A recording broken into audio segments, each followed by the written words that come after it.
हर हर महादेव। मैं हूँ अर्चना तिवारी। स्वागत है हमारे चैनल ज्ञान की बात विद अर्चना चिंतामणि में आप सभी लोगों का। कैसे हैं आप लोग, ये बताने के लिए कमेंट बॉक्स में जय श्रीमन नारायण हर हर महादेव जय माता जी जरूर लिखिए। दोस्तों, आज की वीडियो में हम बात करने वाले हैं थंबनेल के अनुसार आपने देखा होगा शिवलिंग पर जल चढ़ाने का तरीका, शिवलिंग पर जल चढ़ाने की विधि, शिवलिंग पर पूजा करने की विधि यानी नियम, तरीका और विधि। आज की वीडियो में हम यही जानेंगे। वैसे तो सावन मास आ रहा है और सावन मास 11 जुलाई से शुरू हो रहा है। 11 जुलाई से शुरू होकर ये अगस्त माह में समाप्त होगा। तो दोस्तों, इसके बीच में सावन का सोमवार, नाग पंचमी, प्रदोष व्रत, महाशिवरात्रि व्रत, अमावस्या और पूर्णिमा जैसी मेन तिथियां पड़ेंगी। इन तिथियों पर अक्सर करके सनातन धर्म प्रेमी भगवान भोलेनाथ की पूजा करने वाले सभी लोग मंदिर जाते हैं और मंदिर जाकर बहुत सारी गलतियां करते हैं और कहते हैं कि हम पूजा करने गए थे, हमको फल नहीं मिला या हमने भगवान से बोला सुने नहीं।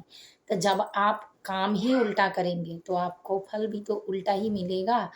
कहते हैं कि भगवान के दरबार में गलती से भी कोई चीज़, क्योंकि मैं इसलिए इस बात को कह रही हूँ कि आप भी इस बात को सुने होंगे। कहते हैं गलती से भी भगवान के शरण में चले जाओ और गलती से भी गलत कर दो, फिर भी उसका फल सीधा मिलता है। तो जी हाँ, जब आप गलती से गए हों, जब आप अनजान में गए हों, लेकिन बार बार उसी गलती को अगर आप दोहरा रहे हैं तो ये गलती नहीं, ये आपकी आदत मानी जाएगी और आपके भाग्य की लकीर जो है छोटी हो जाएगी। जब माइंड लाइन जो होती है, आपकी मस्तिष्क लाइन जो होती है, जब आपकी जीवन रेखा होती है, जब आपकी हस्त रेखा के साथ सारी रेखाओं का मैच होता है, तब जाके आपका जीवन इन हाथ की हथेलियों से पूछा जाता है, बनाया जाता है। ठीक उसी तरह से जब आपका कर्म होगा तभी आपको फल मिलेगा। सबसे पहले मैं एक छोटी सी कहानी आपको सुनाती हूँ कर्म पर। इसके बाद आगे बढ़ते हैं वीडियो में। आप हमारे साथ हमारे वीडियो में एंड तक जुड़े रहें। इससे पहले आप हमारे चैनल पर नए हैं, पहली बार मेरी वीडियो देख रहे हैं, तो कृपया करके भाइयों बहनों हमारे चैनल को सब्सक्राइब कर लीजिए, लाइक कर लीजिए वीडियो को, ताकि आप वीडियो देखते समय बाद में भूल जाते हैं कि लाइक भी करना है, सब्सक्राइब भी करना है। मेरी मेहनत का थोड़ा तो रिजल्ट मुझे भी दे दीजिए, कि जिससे मैं भी जानूं कि आपको मेरी वीडियो पसंद आती है। मैं भी मोटिवेट होती हूँ, मुझे भी अच्छी फीलिंग आती है, मैं खुश हूँ और मैं अच्छे से पढ़ पाऊँगी तभी आपको ज्ञान दे पाऊँगी। तो इसलिए मुझे भी ताकत मिले आप लोगों से, तो मेरा भी हौसला बढ़ाने के लिए जो आपका कर्म है ज़रूर कर दीजिए। इसमें कोई पैसा नहीं लगता है, आपका प्रेम आशीर्वाद ही हमें मिलेगा और उसी में हमारी भी भलाई है और हम भी खुश रहेंगे। तो दोस्तों, ज़रूर ये काम कर लें कि चैनल को सब्सक्राइब कर लें, लाइक कर लें, वीडियो को शेयर करना ना भूलें। अपने में जो लोग हों उनको भी शेयर कर दें, क्योंकि सावन मास के महीने में बहुत ज़रूरी है कि आपको सारी जानकारियाँ हों और ये जानकारियाँ हर एक के पास नहीं होती हैं। कोशिश करने के बाद और ढूँढने के बाद, ममता, प्यार, दुलार रखने के बाद भगवान से मिलती हैं। कहने को आप सोचेंगे कि कौन भगवान से प्यार नहीं करता है, सब लोग करते हैं। लेकिन सब लोग साधु संत महात्मा तो नहीं होते। सब लोग गृहस्थ में रहकर मोक्ष की प्राप्ति नहीं करते। सब लोग गृहस्थ में रहकर सारी खुशियाँ, सुख सुविधाएँ नहीं पाते। तो क्या आप चाहते हैं कि आपको भी ना मिले? तो ज़रूर इस वीडियो को देखिएगा और ये गलतियाँ आपसे कभी दोहराई ना जाए, इस गलतियों के लिए। और वीडियो को लाइक सब्सक्राइब इसलिए भी कर लीजिएगा क्योंकि मेरे हर वीडियो का नया नोटिफिकेशन आपको पहले प्राप्त हो जाए। तो चलिए दोस्तों, जानते हैं। सबसे पहले कर्म। एक माता, माता मतलब ये कह लीजिए कि बहू होती है या पत्नी होती है। बहुत दिन से बच्चे नहीं होते रहते हैं, तो बच्चे की मनोकामना से भगवान की शरण में डेली जाती है भगवान भोलेनाथ की पूजा करने के लिए और पूजा करती है। हर डे अपने व्रत उपवास को भी करना शुरू करती है, रहती है, नियम पूर्वक रहती है। लेकिन कहते हैं कि कर्म अंधा नहीं होता। जिस तरह से आपको कोर्ट कचहरी में बिना प्रूफ के, चाहे आप सही हो या गलत हो, आप हर तरीके से प्रूफ के बाद ही गलत और सही साबित किए जाते हैं। ठीक उसी तरीके से अगर कर्म आपने अनजान में सही किया है तो ही आपका फल सही आएगा। अगर आपने गलती भी जानबूझ के की है तो फल भी आपका जानबूझ के ही गलत मिलेगा। तो इसीलिए जब वो जाती है भगवान भोलेनाथ की पूजा करने के लिए मंदिर में, तो भगवान से प्रार्थना करती है कि हे भगवान, हमारे सौभाग्य में धन धान्य तो है, पुत्र नहीं है, मुझे भी माँ की ममता रखनी है और माँ की ममता में जीना है, मुझे एक पुत्र दे दीजिए। इस तरह से करते करते 2-4 सावन बीत जाते हैं, तब तक पुत्र रत्न की प्राप्ति होती है और पुत्र रत्न में पुत्र ही प्राप्त होता है। फिर वो पुत्र धीरे धीरे बड़ा होने लगता है, लेकिन कहते हैं कि कर्म अंधा कानून है। कर्म हमेशा कर्म देखता है, मेहनत देखता है। जब आपका रिजल्ट देखेगा तभी आपको सक्सेस का रिजल्ट रिजल्ट देगा, वरना आप चलते रहेंगे सफ़र में, गिरते रहेंगे, वो उठाने भी नहीं आएगा। उठना भी आपको भी है, खड़ा होना भी आपको ही है, चलना भी आपको ही है। यानी कर्म हमेशा आपसे पहले माँगता है, बाद में इतना देता है कि आपके पास रखने के लिए जगह ना हो। तो इसीलिए वो हमेशा पूजा करती थी, पुत्र रत्न हुआ, पुत्र की ममता में थी, पुत्र को प्यार करती थी, पुत्र बड़ा हुआ। पुत्र धीरे-धीरे बीमार होने लगा। ऐसे करके पुत्र अभी छोटा ही था, बीमार ही था, तब तक चल बसा 4 साल की उम्र में। तो माता रोने लगी। 4 साल की उम्र में बच्चे बोलते हैं। बच्चे माँ, पिता, बाबा, दादी, मम्मा सब कुछ कहते हैं, जैसे मेरे भी बच्चे बुलाते थे, तो बुलाते हैं। लेकिन उसका बच्चा मंद बुद्धि का हुआ और मंद बुद्धि होने के कारण बोलता कम था। बोलने के बाद बच्चा अभी माँ शब्द भी नहीं बोला, तब तक मृत्यु हो गई। फिर वो रोने लगी और भगवान भोलेनाथ के मंदिर में लेकर जाकर पुत्र को बैठी। फिर वहाँ साधु महात्मा आए। फिर सारी वार्तालाप होने लगी। सब लोगों ने कहा क्या हुआ, तो बताई सारे विधान। फिर सारे पंडितों से कही कि ठीक है, मैं सारे विधान को तो समझ लूँ। सभी ने कर्म के बारे में बताया कि आपका नहीं था, ऐसा वैसा समझ गई। लेकिन कही कि मेरी लास्ट इच्छा है, भगवान भी पूरा करते हैं। मैं जानना चाहती हूँ कि मेरे इतने कर्म के बाद अगर वो मेरे पास आया तो मुझे एक बार माँ ही पुकार दिया होता, तो मैं संतुष्ट हो जाती और मैं अपने कर्म को मान लेती। इसके लिए उसने अपने पुत्र को, महात्मा जो थे उनसे आग्रह किया कि उसके प्राण को वापस ले आइए। फिर महात्मा ने सारी बातों को सुनी, ना ना करते हुए भी प्राण को वापस ले आए। और ये जब वापस आई तो एक बार ये कही कि बेटा एक बार मुझे माँ कह दो, फिर तुम चले जाना। तो हंसने लगा। कहा कौन माँ, कैसी माँ, कहाँ की माँ।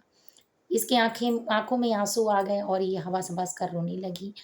तब उसने कहा कि क्यों रो रही हो। थोड़ी इंसानियत के नाते दया आई और पूछा कि क्यों रो रही हो।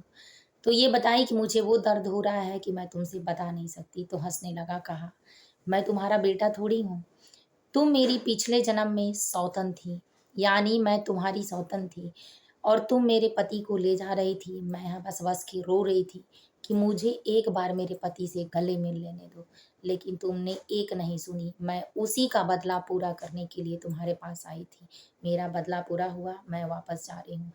मुझे जो तुमने दर्द दिया था, उस दर्द का तुम्हें एहसास हुआ, यही भगवान की प्रक्रिया है। फिर वापस चले गए।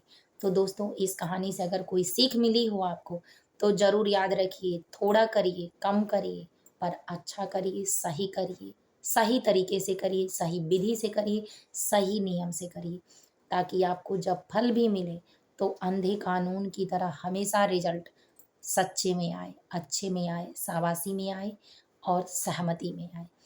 तो दोस्तों चलिए आगे बढ़ते हैं। भगवान भोलेनाथ को जल चढ़ाने की विधि क्या है, मेरे साथ मेरे वीडियो में इन तक बने रहिएगा। सबसे पहले भोलेनाथ को पूजा करने के लिए सावन मास में सभी तैयार होते हैं और जाते हैं मंदिर। तो करना क्या चाहिए, बिना देर किए और बिना उलट फेर किए दोस्तों चलिए मेन पॉइंट पे आते हैं कि भोलेनाथ को जल चढ़ाने की विधि हमेशा ऊपर से होती है। बिल्कुल यूं आकार में ऊपर से गिराएं और ये भी याद रखें कि अपने इतना भाग से ऊपर गिराएं। हो सके तो अपने ऊपर से भी ऐसे करें, इस तरह से ज़रूर करें। उसके बाद आपको दिशा का ध्यान ज़रूर रखना चाहिए, जल का ध्यान ज़रूर रखना चाहिए, नियम ज़रूर जाननी चाहिए और विधि क्या होती है उसको भी जानना चाहिए। तो वैसे तो विधि और नियम जानने के लिए आप हमारे पिछले वीडियो में यानी 2-4 दिन के वीडियो में ही चेकआउट करके आप देख लें, आपको सारी विधियाँ पता चल जाएँगी। इसके बाद जानते हैं दिशा। दिशा हमेशा भोलेनाथ की पूजा करने के लिए उत्तर और पूर्व की दिशा होनी चाहिए।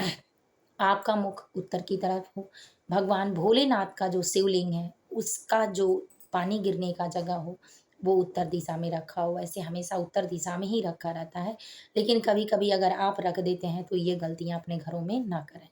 उत्तर की दिशा में ही रखें तो उत्तर और दक्षिण की दिशा में जाएगा, यानी पीछे का भाग भगवान भोलेनाथ का भाग दक्षिण दिशा में और जिधर से जल गिरता है उत्तर दिशा में होनी चाहिए। उसके बाद आप जल दें तो आपको अगर तुरंत का लाभ चाहिए, 1 महीने के अंदर का लाभ चाहिए, तो आप अपना मुख भी उत्तर दिशा की तरफ करके जल चढ़ाएँ। याद रखें कि जल चढ़ाते समय धार टूटनी नहीं चाहिए और धार गिराते समय आपको मंत्रों का जाप करना चाहिए। मंत्र में मैंने बहुत सारा मंत्र आपको बताया है, अनेक वीडियो में आप चेकआउट करके देख सकते हैं। मैं थोड़ा-थोड़ा आपको फिर बता देती हूँ। तो पहला मंत्र है ओम नगेंद्रहाराय त्रिलोचनाय भस्मांगरागाय महेश्वराय नित्याय शुद्धाय दिगंबराय तस्मै नकाराय नमः शिवाय। हर हर महादेव नमः शिवाय। तो ये मंत्र है। दूसरा ओम नमः शिवाय मंत्र का भी आप जाप करके बोल सकते हैं। अगर आपने इस मंत्र का गुरु मंत्र ले लिया है तो बेहद शुभ और अच्छा है। तीसरा, आप ओम सांब सदाशिव नमो नमः यानी पुत्र के साथ पिता पिता की पूजा करना। जिसके पिता ऊंचे होते हैं, यानी सूर्य जिसका ऊंचा होता है, उसका समाज में मान प्रतिष्ठा बढ़ता है और संपन्नता सुख समृद्धि मिलती है। तो आप उनके पिता के साथ यानी सांब सदाशिव नमो नमः, तो भगवान भोलेनाथ के पिताजी के साथ का नाम सांब सदाशिव नमो नमः बोलें। तो इस मंत्र से भी आप कर सकते हैं। ओम त्रयंबकम यजामहि सुगंधिम पुष्टिवर्धनम उर्वाचरुकमेव वंदनाथ मृतो मूर्छई मामृताथ। इस मंत्र से भी, ये मंत्र अकाल मृत्यु को भी टालने वाला होता है, आपकी मनोकामनाओं को पूरा करने वाला होता है, घोर आ रही विपत्तियों को रोकने वाला होता है। किसी पे अकाल मृत्यु काल सर्प दोष है उसको भी काटने वाला होता है। 100 1000 बार अगर इस मंत्र का जाप कर दिया जाए तो काल सर्प दोष भी कट जाता है। तो इसीलिए इस मंत्र का भी जाप आप कर सकते हैं। उसके बाद अगर औरतें करती हैं तो इस मंत्रों को भी तो जाप कर सकती हैं, लेकिन ओम श्री शिवाय नमस्तुभ्यम का जाप करने से कहते हैं कि अगर डेली 11 बार मंत्र बोल लिया जाए तो साल में इतने सारे ये हो जाएंगे, यानी साल में डेली आप 11 बार बोलते हैं तो इसके हिसाब से आपको कितने होंगे, तो आप खुद ही जोड़ सकते हैं कि कितने होंगे। 31 यानी डेली बोलते हैं तो 30 यानी 331 के करीब होता है। तो इतना बार बोल लेते हैं तो साल में 365 दिन होते हैं। इसके हिसाब से आप जोड़ सकते हैं कि कितना होता है। तो इस मंत्रों का जाप करके आप सुख सौभाग्य की प्राप्ति कर सकती हैं। आजीवन मृत्यु तक सौभाग्य की प्राप्ति होगी। कभी भी विधवा का योग नहीं बनेगा। तो इसलिए इस मंत्रों को जाप करते हुए भगवान भोलेनाथ पर जल अर्पित करें। पंचामृत से अगर आपको जल चढ़ाना अभिषेक करना है तो आप पहले गंगा जल से स्नान कराएं भगवान भोलेनाथ को। इसके बाद आप पंचामृत से स्नान कराएं, फिर आपको गंगा जल से स्नान कराना है, फिर श्रृंगार करना है, फिर भोग आरती दिया धूप ये सब करना है। तो आप विधि और नियम को जानकर ही करें। याद रखें कि जल की धारा टूटनी नहीं चाहिए। भगवान भोलेनाथ की पूजा करते समय मंत्रों का उच्चारण करना है। तीसरा, भगवान भोलेनाथ की पूजा करते समय आपको दिशा का विशेष ध्यान रखना है, पूरब और उत्तर की दिशा होनी चाहिए। चौथा, भोलेनाथ की पूजा करते समय हल्दी और तुलसी बिल्कुल नहीं होना चाहिए। और पांचवा, भोलेनाथ की पूजा करते समय चमड़े की चीज आपके पास नहीं होनी चाहिए, काले रंग का वस्त्र नहीं होना चाहिए और पूजा में बिल्कुल ध्यान मग्न होकर पूजा करना चाहिए, तो आपको फल प्राप्त होगा। दोस्तों, जानकारी कैसी लगी वीडियो को कमेंट करके ज़रूर बताएं और वीडियो को एंड तक देखें जिससे आपको आने वाले मेरे हर वीडियो का सारा जानकारी प्राप्त हो जाए। इसीलिए चैनल को लाइक और सब्सक्राइब कर लें। फिर मिलूंगी एक नए वीडियो में नए ज्ञान के साथ। तब तक वीडियो यही एंड करती हूँ। हर हर महादेव। सुखी और संपन्न रहें आप सभी लोग।